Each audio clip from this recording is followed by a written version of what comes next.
Hi everyone and welcome back to Tokyo on Fire. Today is January 30th, 2018. Political parties in Japan are going through an amoeba-like stage right now, and we'd like to take this time to explain what's going on and what implications it has. Michael? I don't know if we can explain it, but we can try to see, make some guesses about it. Isn't it really like amoebas kind of coming together and bonding and then breaking apart and having all sorts of metamorphosis? It looks more like a lava lamp with all the little bits going out and then coalescing and going to pieces all over it again. Right now, if you look at what are the opposition to Mr. Abe, the formal opposition, not within the LDP, right. but the formal opposition to Mr. Abe, it's something of a freak show going on. It was so strong, because it was triggered by the election, there was a real coalescing of opposition forces and, with the Governor Cucek pulling together her party, her party of hope. It was just born as a consequence of that. Look at it now. Yeah, that's right. And let's start with the party of hope, okay, whose name increasingly becomes more and more ironic with each day. We have the announcement just now that Koike herself is resigning. Oh yes, from the I've had it with you people. From her own party. Now this is the party that is designed as to put her in the premiership. That, right. At least that was the general gist of it.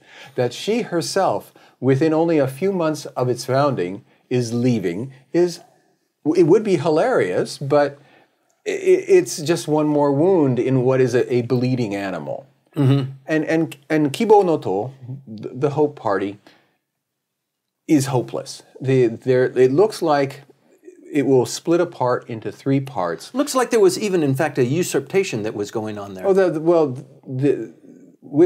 opened their arms, they pulled these guys in, and within the crowd that they gathered were a little bit of some real rambunctious people. The entire merger that was worked out with Maihara, with the lower house members of the DP, the Minshinto, was so obviously opportunistic on everybody's part.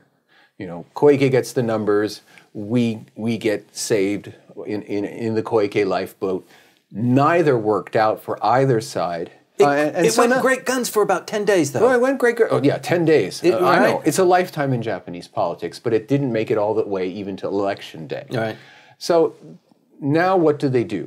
Okay, they stayed together in order to gather for themselves as much money as possible, because you are awarded through public funds a lump sum based on the number of members of the Diet. So that in the first of the year. Start whatever your numbers are on December the 31st, you'll get a commensurate amount of money for political activities from the government in government funding. The only party that refuses that funding is the Communist Party, which does not want to take from the public coffers. But everybody else does, and so they stayed together. Now that money has been awarded. Now this is when we see the breakup. And the breakup is really reasonable. Inside the Kibo no To are some hard right-wing revisionist elements that, like the Nakayama pair, they have, Yoko and Nariaki, they have been on the far right for a very, very long time. And she was, in fact, the head of the Kokoro Party, which is the party of the Japanese spirit.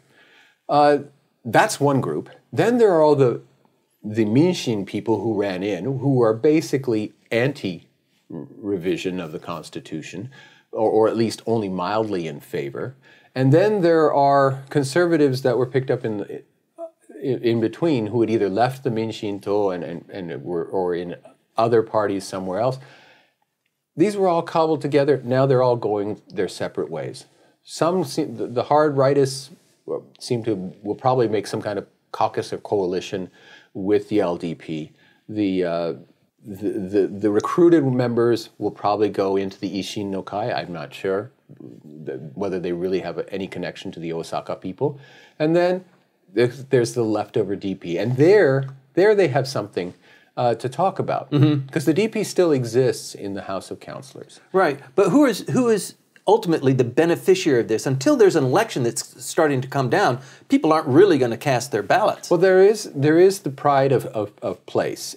Yeah. Currently, in the House of Representatives, the main opposition party is this absolutely newly established main opposition party, the Constitutional Democratic Party of Edano Yukio. And it's got some wind in its sails. It's got wind in its sails, and if it was behaving like a normal Japanese party, they would be recruiting left and right from all of these fragments. Instead, they've locked the doors. That's right. Corralled themselves off and say, "You people, we're just going to watch and see, and we'll take persons in." They took in the former head of the DP, Ren Ho. She's now a member, but they're going to be very selective, they've said. And don't try to talk to us about a grand coalition of opposition forces. Don't talk to us about mergers. We're going to manage our own shop, thank you very much. Very clever. So far, it's really worked for them. Whether that will lead to some kind of external group coming together that will then have more members in it than the Constitutional Democratic Party, and thereby take pride of place, which will be, you get to ask questions first, you get more time. If you're a larger opposition force, we'll see. But these fragments are really, really, they really despise each other. Right. It's kind of like the LDP, except it's not the LDP. Well, it's the LDP without pork. Right. Without pork. You're right. We have nothing to give the voters. We just hate each other naturally. Right. Yeah, it's the LDP without pork. And if you look at the history of all these parties, whether you're talking about the Minshin party, the Democratic Party, and you look at the ancestry of the Kibo no To, or at least most of the Kibo no To, and you look at other groups, you can see that they are all in some ways descendants of one faction within the LDP. That's right. The Heisei Kenkyukai. Right, from Mr. Tanaka, the kingmaker. Yeah, that's right. The so-called Tanaka faction, which has had several different names as a different leader has come up. It's been called the Takeshita faction, the Obuchi faction, over the years. But the Heisei Kenkyukai, it's really the parent of this so-called opposition of Japan. You can see, especially the Minshinto and its predecessor, the Minshuto, the DPJ. So many of its leaders were at one time members of the Tanaka faction. That's where they got groomed. And the irony is that while these fragments outside of the LDP are just fissioning as we watch, the remainder that's inside the LDP is not in good health either. That's right. This is now currently the third largest faction within the LDP. Yeah, the current Heisei Kenkyukai, right.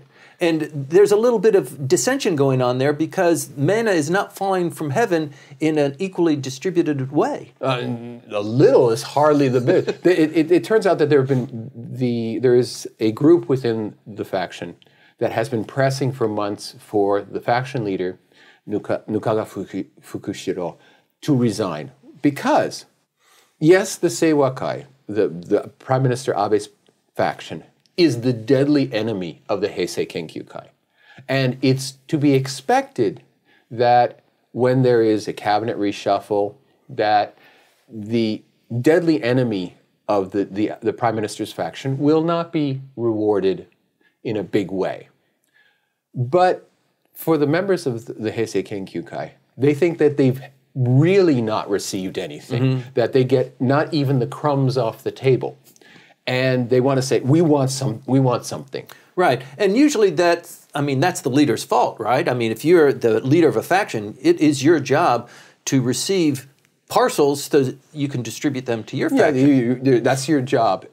And that comes in the form of ministerial posts, vice ministerial posts, all sorts of... Any kind of negotiation that happens, your faction is supposed to have some weight in whether it's even diet appropriations, that your faction can get some of the sweet stuff. Right.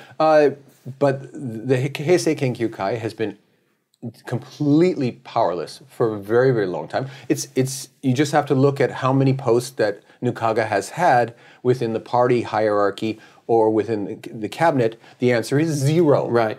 And he's never run seriously for LDP president, which is the other thing a faction leader is supposed to do. Supposed to be the faction's champion and the person you vote for. Never gone that direction, so that with the members of the faction have been patient, saying, yeah, well, we live in the era of the Seiwakai. The Seiwakai has been dominating the LDP's elections ever since the Mori became Prime Minister after Obuchi Keizo. Obuchi, who was Heisei Kenkyukai. After Obuchi died in office, the Seiwakai just moved in and has stayed put ever since. Right. Nevertheless, the Heisei Kenkyukai says, we have a grand tradition. We were the kingmakers. We knew the black arts of how to run the country, even when our person wasn't the prime minister, and our person was frequently the prime minister. And they're saying, look at us now. Right. Let's talk a little bit about the sweet things that are distributed, Michael, because it's important for people to understand that it's not always a package of money or that you're going to be receiving bribes or something like that. I mean, the sweet things are being appointed to committees, to be in a position of power and influence so that you're on TV, so that when there's an election, if there's an election, you're guaranteed to be elected more than somebody else who is an up-and-comer. Yeah, there are all kinds of, there are the basic limited number of ministerial posts, but then there are the vice ministerial posts and the parliamentary secretary posts, which are, again, handed out according to factional numbers to maintain balance, to maintain peace in the party. But beyond that, there are also, you're right, committees within the Diet, but more importantly, the LDP's committees, and being in charge of aspects of either policy in the Policy Research Council or other aspects of the party organization. And there, the Heisei Kenkyukai has just been lying prone, absolutely not being given anything.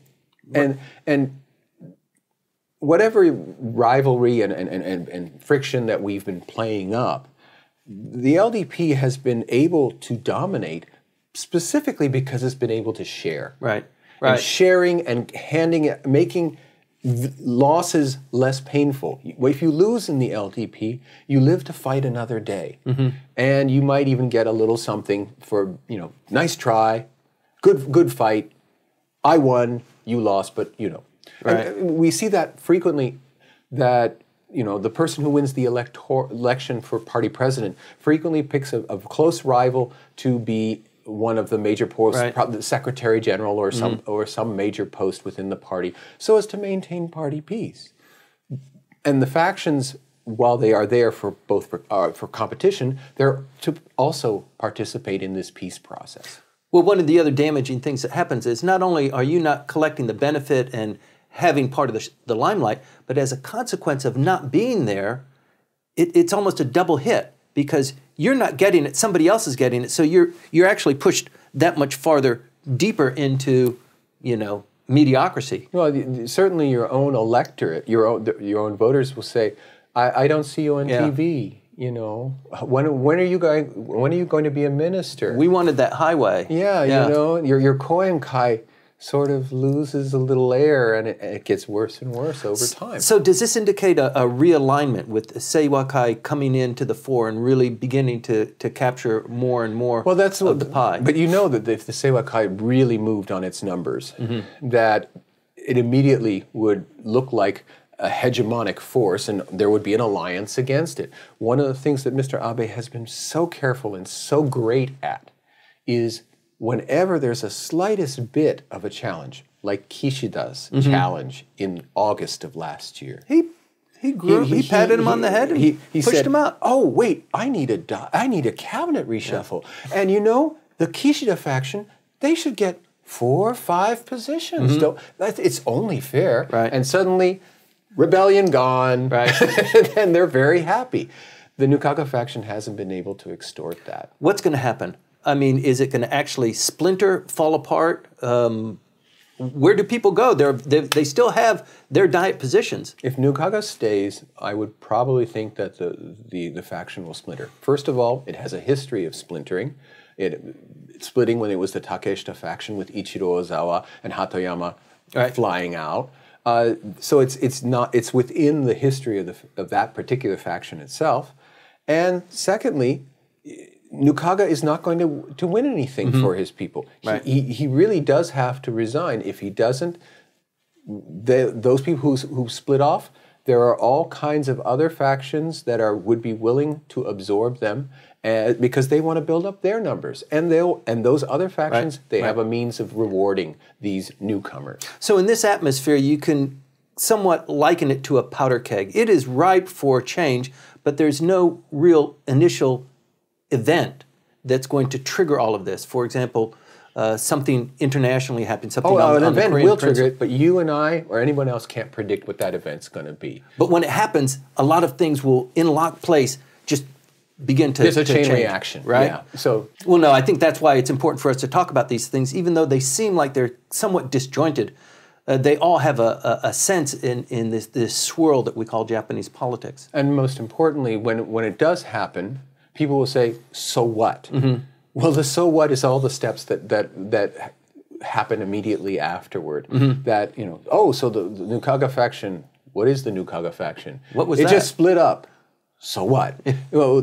So what is that eventually there are going to be new sharing. There's going to be new structures within the party, and with that new structure, Mr. Abe, who has been the master of maintaining the order within both the government and the party, will have to deal with a brand new set of circumstances that maybe he won't be able to control. Okay, so just to wrap this whole thing up, Michael, in this kind of cauldron that we have, it seems to me that the opposition is just going to try and find anything they can to call a scandal or to point their finger, to wag their finger, or to say this is illegal, this is unethical, whatever, so that they can somehow create a capacity for an event to happen. There's tension. They're going to try to create tension, but that tension, though they'll be pushing all kinds of scandals, there's a new one involving the supercomputer company that received government funding and seems to have actually had nothing